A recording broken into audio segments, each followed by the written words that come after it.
আরে আরে, মুলতানি মাটির সাথে মাত্র দুটো জিনিস ব্যবহার করে তো দেখো, রাতারাতি এমন ফেসে গ্লো আসবে না, নিজেকে নিজেই তোমরা চিনতে পারবে না। তো এর জন্য তো প্রথমেই লাগবে হচ্ছে মুলতানি মাটি। মুলতানি মাটি তোমরা এমনি গোটাও পেতে পারো অথবা এরকম পাউডারও পেতে পারো। এবার বড় চামচে 2 চামচ পরিমাণের কিন্তু মুলতানি মাটি একটা বাটিতে তোমরা ঢেলে নেবে। এরপরে লাগবে হচ্ছে অ্যালোভেরা জেল। এখানে আমি কেনা অ্যালোভেরা জেল ইউজ করেছি, তোমরা চাইলে কিন্তু তোমাদের গাছের অ্যালোভেরা জেলও ইউজ করতে পারো। 4 ভাগের 1 ভাগ মতন কিন্তু অ্যালোভেরা জেল আমি এখানে দিয়ে দিয়েছি। এরপরে লাগবে হচ্ছে আলমন্ড অয়েল, মানে কাঠবাদামের তেল। যদি কাঠবাদামের তেল না থাকে তাহলে কিন্তু এর জায়গায় তোমরা নারকেল তেলও ব্যবহার করতে পারো। ওই 1 চিপি মতন কাঠবাদামের তেল আমি এখানে ইউজ করেছি। যদি চামচের ক্ষেত্রে বলো তাহলে 1/2 চামচ পরিমাণে কাঠবাদামের তেল আমি এখানে মিশিয়ে নিয়েছি। ব্যাস, মাত্র এই 3টে উপকরণকে খুব ভালো করে মিক্স করে নিলেই তৈরি হয়ে গেল আজকের এই ম্যাজিক্যাল ফেস প্যাক। এই মুলতানি মাটির ক্ষেত্রে কিন্তু অনেকেরই ধারণা ভুল আছে। অনেকে মনে করে যে মুলতানি মাটি ব্যবহার করলে নাকি স্কিন প্রচুর পরিমাণে ড্রাই হয়ে যায়, কিন্তু এটা সম্পূর্ণ ভুল কথা। এই মুলতানি মাটিকে যদি তোমরা সঠিকভাবে ব্যবহার করতে পারো, মানে আজকে আমি তোমাদের যেরকম ভাবে ব্যবহারটা করতে বলেছি তোমরা যদি ঠিক ওই রকম ভাবে ব্যবহার করো,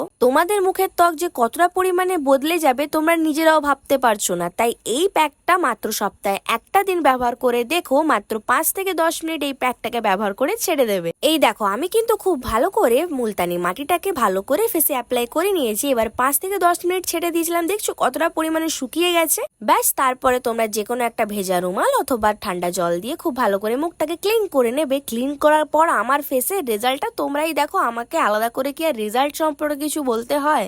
রেজাল্ট আমি তোমাদের সামনে ইনস্ট্যান্ট দেখাই। কিন্তু একটা কথা তোমাদের আমি বলবো, এত ভালো ভালো যে রেমেডি তোমাদের জন্য পোস্ট করছি তার জন্য তো চ্যানেলটাকে সাবস্ক্রাইব করে যেতে হবে। তাহলে যাও ঝটপট গিয়ে ট্রাই করো এবং চ্যানেলটাকে সাবস্ক্রাইব করতে ভুলো না। কি এইরকম ফর্সা ত্বক আর সফট স্কিন তোমাদেরও লাগবে তো? তাহলে যাও, দেরি করে আর লাভ নেই, ট্রাই করে দেখো। আর কারা কারা ট্রাই করলে অবশ্যই কমেন্ট করে জানাতে ভুলো না। আর এইরকম আরো টিপসের জন্য আগেই বললাম চ্যানেলটাকে ফলো করতে ভুলো না। তাহলে আজ আমি এলাম, টাটা।